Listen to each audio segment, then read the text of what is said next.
자, 아주 유명한 게임쇼 무대에 당신이 서 있다고 한번 상상해 보세요. 네. 눈앞에는 문이 3개가 있습니다. 1번, 2번, 3번. 그중 단 하나의 문 뒤에만 아주 멋진 스포츠카가 있고요. 나머지 2문 뒤에는 뭐 아무것도 없죠. 꽝이죠. 네.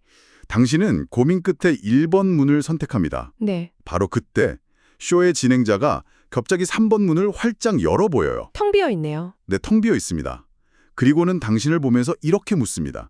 자, 선택을 2번 문으로 바꾸시겠습니까? 여기서 잠시 멈춰보죠. 청취자 여러분이라면 어떻게 하시겠어요? 솔직히 제 첫 반응은 이거였어요.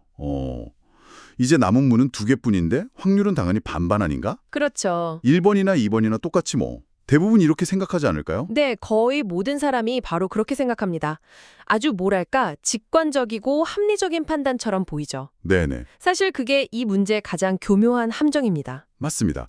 오늘 우리가 함께 탐구할 이 문제는 그래서 단순한 확률 퀴즈가 아니에요. 이른바 몬티홀 문제라고 불리는데요. 네.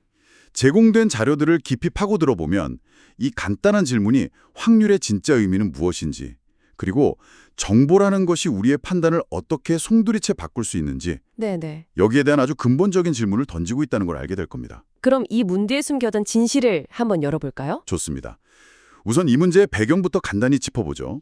몬티홀 문제라는 이름은 1970년대 미국에서 아주 인기가 많았던 레츠메이커 딜이라는 게임쇼에서 유래했습니다. 아, 실제 있었던 게임쇼군요. 네, 그 쇼의 진행자 이름이 바로 몬티홀이었죠. 방금 제가 설명해드린 것과 똑같은 게임을 진행했어요. 그리고 이 문제의 정답이 얼마나 우리의 직관에 어긋나는지는 한 가지 유명한 일화만 봐도 알 수 있습니다. 어떤 일화죠? 1990년에 미국의 한 잡지 칼럼에 이 문제와 정답이 실렸는데 그야말로 난리가 났다고 합니다. 난리가요? 네, 수천 통의 항의 편지가 쏟아졌는데 심지어 그중에는 자신을 수학 박사라고 밝히면서 와, 당신 설명은 명백히 틀렸다. 확률은 50대 50이다. 라고 격렬하게 주장하는 사람들도 상당수 있었죠. 아니 박사들까지 헷갈리게 할 정도였다니 정말 보통 문제가 아니네요. 그렇죠. 자, 그래서 그 논란의 정답이 뭐였을까요? 놀랍게도 선택을 바꾸는 것이 맞습니다. 바꾸는 게요? 네, 그것도 그냥 좀 나은 수준이 아니라 이길 확률이 무려 2배로 뛴다고 해요. 바꾸지 않으면 3분의 1, 바꾸면 3분의 2가 된다는 거죠. 와, 3분의 3%가 67%가 된다는 거잖아요. 아니, 어떻게 그럴 수가 있지? 하는 생각이 머리를 떠나지 않으실 겁니다. 저도 처음엔 그랬으니까요. 저도요. 이제부터 그 이유를 차근차근 논리적으로 해부해 보겠습니다. 네. 우선 당신이 처음 1번 문을 선택했을 때 그 문 뒤에 차가 있을 확률, 이건 당연히 3분의 1입니다. 이건 누구나 동의하죠? 그렇죠. 3개 중 하나니까요. 그렇다면 제가 선택하지 않은 2번과 3번 문 뒤에 차가 있을 확률은 둘을 합쳐서 3분의 2가 되겠네요. 맞습니다. 여기까지는 아주 간단합니다. 그러나 여기서 게임의 규칙을 바꾸는 결정적인 전제가 등장합니다. 그게 뭔가요? 바로 진행자는 차가 어디에 있는지 이미 알고 있다는 점입니다. 그리고 진행자는 절대로 차가 있는 문을 열지 않는다는 규칙을 따릅니다. 잠깐만요. 그게 그렇게 중요한가요? 진행자가 차가 어디 있는지 알고 행동한다는 사실이요. 네, 만약 진행자도 몰라서 그냥 아무 문이나 열었는데 우연히 빈 문이었던 거라면 결과가 달라진다는 말씀이신가요? 바로 그 지점이 이 문제 전체를 관통하는 핵심입니다. 아, 그 질문은 잠시 후에 더 깊게 파고들기로 하고요. 지금은 일단 진행자가 모든 것을 알고 있다는 전제하에 확률이 어떻게 움직이는지부터 끝까지 따라가 보죠. 알겠습니다. 그럼 다시 원래 상황으로 돌아가서 저는 1번을 골랐고 차는 2번 또는 3번에 있을 확률이 3분의 2인 상태입니다. 그렇죠. 이때 진행자가 3번 문이 비었다는 것을 보여줍니다. 네. 이 행동은 단순한 우연이 아니에요. 당신이 고르지 않은 문들 중에서 내가 의도적으로 빈 문을 골라 열어준 것이다 라는 정보를 담고 있습니다. 그렇다면 원래 2번과 3번 문에 합쳐져 있던 3분의 2의 확률은 어디로 갈까요? 3번 문이 아니라는 게 확실해졌으니 그 3분의 2의 확률 전체가 고스란히 남은 2번 문 하나로 집중되는 겁니다. 아, 이제 좀 감이 오네요. 그러니까 제 문은 처음에 3분의 1 확률에 그대로 갇혀 있는 거군요. 맞습니다. 진행자의 행동은 제가 고르지 않은 나머지 문들에 대한 정보였지 제가 처음 고른 문에 대한 정보는 아니었으니까요. 정확한 이해입니다. 진행자의 행동은 당신이 고른 1번 문의 확률에는 어떤 영향도 주지 않습니다. 아, 그래서 1번의 확률은 여전히 3분의 1.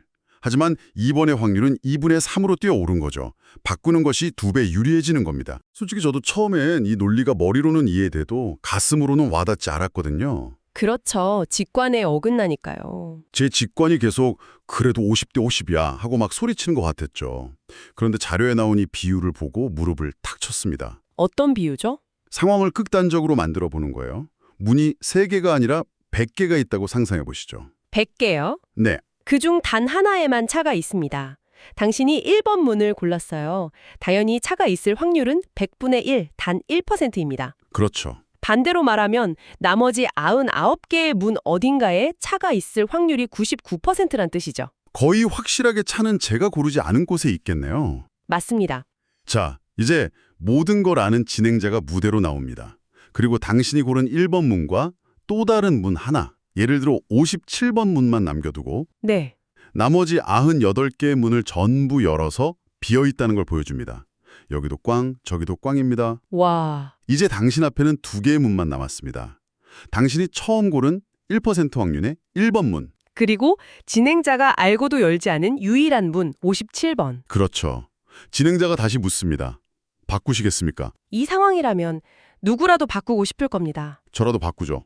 내가 찍은 1%의 희박한 행운을 믿기보다는 진행자가 99%의 확률 덩어리 중에서 쓰레기들을 다 치워주고 남겨준 저 57번 문을 선택하는 게 훨씬 합리적이죠. 바로 이겁니다.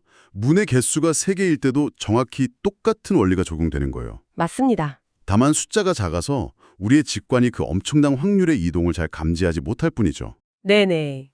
자, 그럼 아까 제가 던졌던 질문으로 다시 돌아가 보죠. 아, 진행자가 모르는 경우? 네. 이 모든 논리의 핵심은 진행자가 차의 위치를 알고 있다는 것이었잖아요. 네, 그렇죠. 그럼 그 조건을 비틀어서 만약 진행자도 차가 어디 있는지 전혀 모르고 그냥 무작위로 문 하나를 골라 열었는데 운 좋게도 그게 빈문 3번이었다면 어떻게 될까요? 아주 중요한 질문입니다. 그리고 그 결과는 우리의 상식을 또 한 번 흔들어 놓습니다. 오, 이 경우에는 선택을 바꾸는 것과 바꾸지 않는 것의 확률이 정확히 50대 50으로 같아집니다. 정말요? 아니, 제 눈에 벌어진 결과는 똑같잖아요. 3번 문이 비어있다는 사실. 그렇죠. 그런데 왜 확률이 완전히 달라지는 거죠? 바로 진행자의 행동에 담긴 정보의 질이 다르기 때문입니다. 정보의 질? 첫 번째 경우, 즉 진행자가 모든 것을 알고 문을 열 때는 그의 행동에 강력한 추가 정보가 포함되어 있습니다. 그 행동은 이렇게 말하는 것과 같아요. 네. 나는 차가 어디 있는지 알고 있고 그 지식을 바탕으로 당신이 고르지 않은 문들 중에서 의도적으로 빈문을 골라 열었다. 아, 이 숨겨진 정보 때문에 이 3의 확률이 2번으로 쏠리게 되는 겁니다. 그의 행동 자체가 하나의 강력한 단서가 되는 거군요. 맞습니다. 하지만 두 번째 경우 진행자가 아무것도 모르고 우연히 3번 문을 열었을 때는 상황이 다릅니다. 어떻게 다른가요? 그의 행동에는 어떤 의도나 추가 정보가 담겨 있지 않아요. 그저 운 좋게 3번 문이 비어 있었다는 순수한 사실 정보만 우리에게 추가될 뿐입니다. 그래서 따라서 남은 두 가능성의 확률은 똑같이 2분의 1, 즉 50대 50이 되는 거죠. 와, 이게 마치 확률이라는 게 어떤 물건에 딱 붙어있는 가격표 같은 게 아니라 네, 우리가 얼마나 알고 있는지에 따라 달라지는 주관적인 값 같다는 생각이 드네요. 그렇죠. 예를 들어 동전을 던졌다고 해보죠. 네, 우리에게 앞면이 나올 확률은 50%입니다. 네, 그런데 만약 동전의 회전 속도, 각도, 공기 저항 같은 모든 물리적 변수를 실시간으로 측정해서 결과를 예측할 수 있는 슈퍼컴퓨터가 있다면요. 그렇죠. 그 슈퍼컴퓨터에게는 앞면이 나올 확률이 99.9%일 수도 있는 거잖아요. 아주 적절한 비유입니다. 동전이라는 물리적 대상은 하나지만 그것에 대한 정보량에 따라 확률이 달라지는 거죠. 네. 우리에겐 50%, 슈퍼컴퓨터에겐 99.9%. 확률은 대상의 고정된 값이 아니라 우리의 지식 상태를 반영하는 척도라는 것을 보여줍니다. 네. 방금 말씀하신 그 개념, 새로운 정보가 우리의 믿음을 업데이트한다는 아이디어를 체계적으로 정리한 것이 바로 18세기 수학자 토마스 베이지의 이름을 딴 베이지 확률 이론입니다. 베이지 확률 이론이요? 네. 이 이론에서는 확률을 어떤 주장에 대한 우리의 믿음의 정도로 봅니다. 믿음의 정도. 그리고 새로운 증거나 정보가 나타났을 때 그 믿음의 정도를 합리적으로 업데이트하는 방식을 제시하죠. 아, 몬티올 문제가 바로 그 업데이트 과정의 완벽한 예시군요. 바로 그렇죠. 진행자가 의도적으로 3번을 열었다는 새로운 증거가 나타나자 2번 문에 차가 있을 것이다 라는 믿음이 2분의 3으로 강력하게 업데이트되는 과정이니까요. 정확합니다. 믿음의 정도, 우리의 지식 상태. 이렇게 생각하니까 문득 양자역학의 그 유명한 퍼즐이 떠오르네요. 아, 상자 속 고양이가 살아있으면서 동시에 죽어있다는 그 슈레딩거의 고양이요. 그렇죠. 거기서 말하는 50% 확률도 결국 우리가 모른다는 뜻 아닐까요? 아주 자연스러운 연결입니다.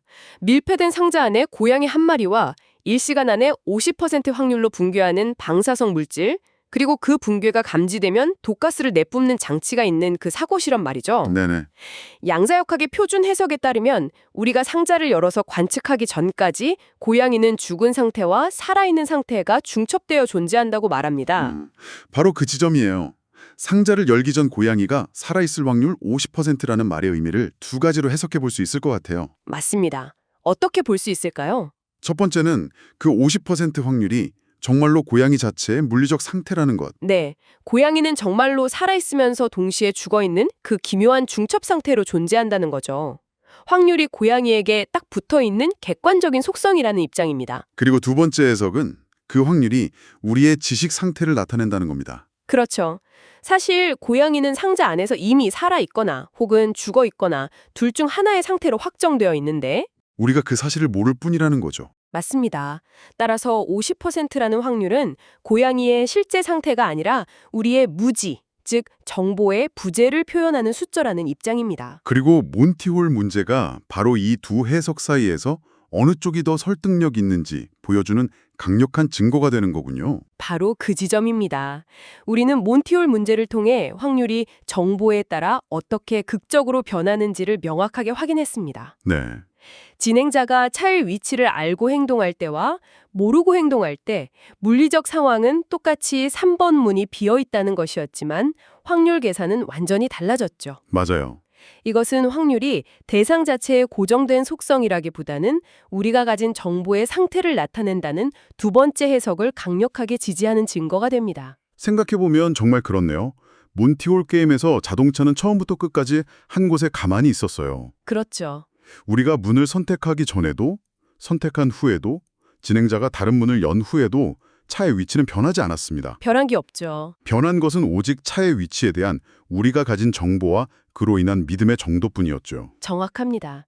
처음 우리에게 주어진 정보는 세 개의 문 중 하나에 차가 있다는 것뿐이었습니다. 그래서 확률은 3분의 1이었죠. 네. 하지만 진행자가 의도를 다지고 3번 문을 열었다는 강력한 정보가 추가되자 우리의 확률 계산, 즉 세상에 대한 우리의 믿음이 합리적으로 업데이트된 겁니다. 결론적으로 확률은 세상 그 자체가 아니라 세상에 대한 우리의 지식을 나타내는 도구라고 볼 수 있습니다. 오늘 우리가 나눈 이야기의 핵심을 정리해볼 시간인 것 같네요. 네, 한번 해보죠. 첫째, 우리의 직관은 생각보다 쉽게 틀릴 수 있고 때로는 논리적 검증을 통해 우리 자신을 의심해봐야 한다는 것. 네, 그게 첫 번째죠. 둘째, 정보가 확률을 바꾸는 결정적인 요소라는 것.